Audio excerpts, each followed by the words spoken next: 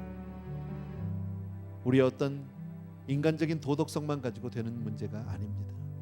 하나님 앞에서 내 인생을 늘 바라볼 수 있을 때 여호와를 경외하는 것이 지혜의 근본이라고 주님은 말씀하셨는데, 하나님 앞에 두려움을 가질 때만 우리가 우리의 삶을 지킬 수 있습니다. 아무리 많이 배운 사람들도, 아무리 높은 자리에 있던 사람들도, 우리 요즘에 신문을 통해서 얼마나 많이 그런 일들을 보게 되는지 모릅니다. 오늘 유다도 마찬가지입니다. 이것은 꼭 젊은 사람들만의 이야기가 아닙니다. 나이들은 노년층도 중년층도 마찬가지라고 생각합니다. 여기에 대해서 우리 삶을 다시 한번 하나님 앞에 우리가 정말 매어 달려서 그렇게 지켜낼 수 있어야 합니다. 또 혹시 우리가 그렇게 온전히 경건을 하게 살지 못했다 할지라도 하나님 앞에 내 죄를 회개하기만 하면, 자복하고 회개하면 용서해 주시는, 새롭게 주시는, 다시 시작할 수 있는 은혜를 주시는 하나님의 놀라운 은혜가 있는 것을 믿습니다. 그러나 설사 우리가 아까도 말씀드린 대로 그렇게 우리가 경건하지 못하게 살았다 할지라도 하나님의 그 은혜는 우리를 절대 떠나지 않습니다. 우리를 붙들어 줄 줄로 믿습니다. 우리를 그리고 축복의 통로로, 축복의 근원으로 우리를 하나님이 그렇게 축복해 줄 줄로 믿습니다. 은혜에 감사하면서 하나님, 은혜에 합당한 삶, 은혜에 보답하는 삶 사는 사람 되게 주옵소서. 그리고 내 삶이 늘 경건하게 설 수 있도록 그렇게 지켜주옵소서. 한 번만 더 기도하겠습니다. 기도합니다. 사랑하는 아버지, 정말 주님을 기쁘시게 하기를 원합니다.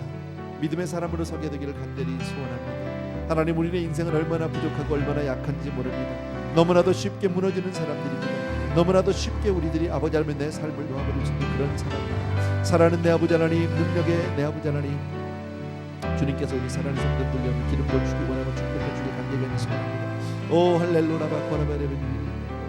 사랑하는 내 아버지 하나님, 능력의 내 아버지 하나님, 주님을 사랑합니다. 주님을 찬양합니다. 아버지 정말 우리의 삶을 지켜주옵소서. 혹시 우리가 잘못했다 할지라도 하나님, 이제껏 우리의 삶이 아버지 하나님 앞에 온전치 못했다 할지라도 이 시간 이후로 다시 한번 회개하고 다시 한번 설 수 있도록 도와주기를 간절히 소원합니다. 아버지의 주의 약속의 말씀을 믿습니다. 아버지 하며 우리를 새롭게 주신 하나님의 은혜가 있음을 분명히 믿습니다. 사랑하는 내 아버지 하며 우리 사랑하는 성도들을 지켜주시기 원하고, 언제 어느 곳에 있다 할지라도 하나님 믿음의 걸음을 떠나지 않도록 도와주시기 원하고, 유다와 같이 그렇게 아버지 하며 흐트러진 모습을 살지 않도록 도와주시길 간절히 소원합니다.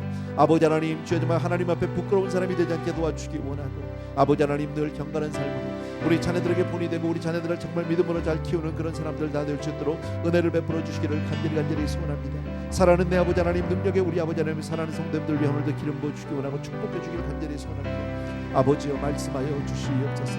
우리 사랑하는 성도들 주여 정말 혹시 우리가 잘못할지라도 하나님의 은혜는 우리를 늘 붙들어 줄 줄로 믿습니다. 어떤 경우에도 우리의 삶을 지켜줄 줄로 믿습니다. 하나님, 우리를 마침내 하나님이 원하는 그 자리까지 아버지 하나님, 주여 정말 아버지 하나님 우리가 고생하지 않도록 도와주시고, 나 한 사람 때문에 혹시 내 가족이, 내 자녀들이 아버지 혹시 피해를 보지 않도록 도와주시기 원하고 바로 세워 주시옵소서. 아버지의 하나님의 은혜는 얼마나 놀라운 것도 모릅니다. 사랑하는 내 아버지, 주님을 사랑합니다. 주님을 찬양합니다. 경배합니다. 오 할렐루야 고라가.